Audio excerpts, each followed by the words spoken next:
Section 3.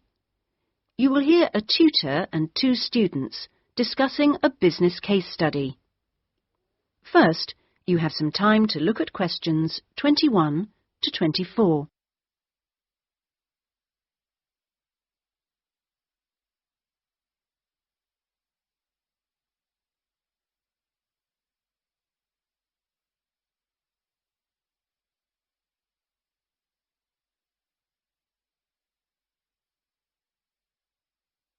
Now listen carefully and answer questions 21 to 24.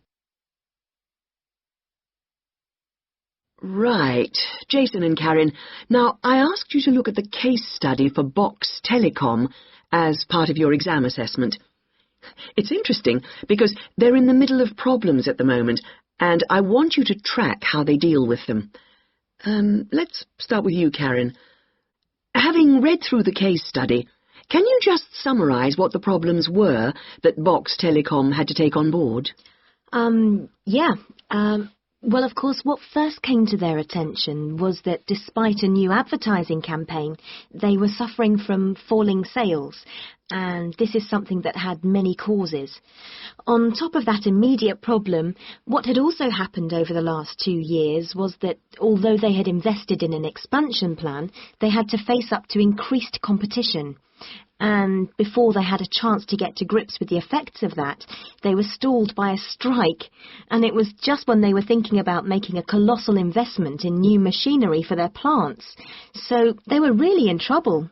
Yes, I think that's fair. And, Jason, now you contacted the company, didn't you? What did the company define as the reasons for these problems? Well, I think they've hit on the right things. It would be easy to say they had invested too heavily or at the wrong time, but in fact the signs were good, and what they were set back by was high interest rates. At the same time, their longer-term problems, which were affecting their market share, were eventually credited to poor training, and having looked at the details in their last report, I think that's right. Before you hear the rest of the discussion, you have some time to look at questions 25 to 30.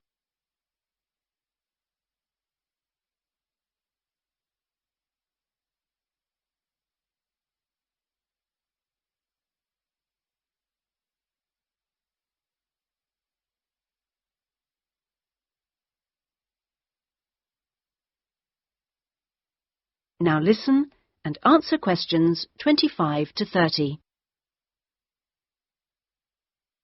So, on to the larger issues then. Karen, what do you think the company will do? Well, obviously they have the choice of accepting the very favourable terms that another company, KMG plc, have given them to buy them out. That would mean creating a new company with a new image. Or they could decide on a bolder move and offer some new shares if they wanted. But I think they're much more cautious than that and expect they will start trying to find individuals who'd be prepared to back them with some of the capital they need. Well, you mustn't always assume that dramatic problems require dramatic solutions. Sometimes there's a simple fix, such as changing the guy at the top. If they truly are cautious, then I suspect they will seek to shut down some of their shops. But a more ambitious approach, and one which I think would have more chance of success, would be to alter how they're running things, the management layers and the processes. So, in your analysis, try to think of all the options. Jason? Yes, it's interesting because I found it a really useful company to study. Its problems cross all types of industries, and it's lucky it's so big. A smaller or even medium-sized company would have gone under by now. Well, in fact, what I want you two to do is to go away when we've finished our discussion today and write a report. We've looked in general at the telecommunications market in the UK over the last few sessions, and I want you to take Box Telecom as an example and suggest some ways in which they might overcome their problems, and outline the reasons why you think as you do. But try and keep it intrinsic to the company rather than dragging in other examples. Is that okay, Karen? Yes, I think I can do that. Personally, I've got great hopes for it. I think it will recover. That advertising campaign they did was very strong, and they're very innovative with their products. They set new trends. The company's got to recover, don't you think, Jason? I'm not sure. I think it can, but it's not a foregone conclusion unless they manage to attract the right level of investment. The company definitely needs a boost, and to attract more highly skilled workers if their recovery is to be long-lasting. When I was talking to the marketing manager, he said to me that he thinks the company had got a great management team. But he would say that, wouldn't he? But they are suffering from having to work with outdated production machinery, and that could cost a lot to put right. Well, personally, I think the stock market is to blame. I think they were expecting too much of the company, and then inevitably it looked bad when it didn't perform. The market should have had more realistic expectations. And I disagree with you about the advertising campaign, Karen. That's where they could do with some innovation to get sales kick-started. Anyway, let's see what you come up with those.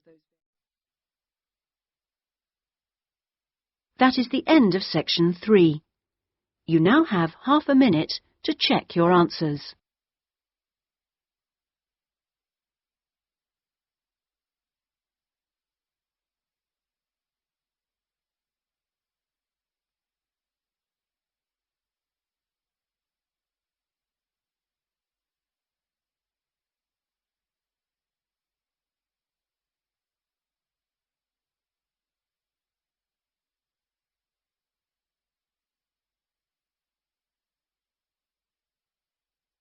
Now turn to section 4.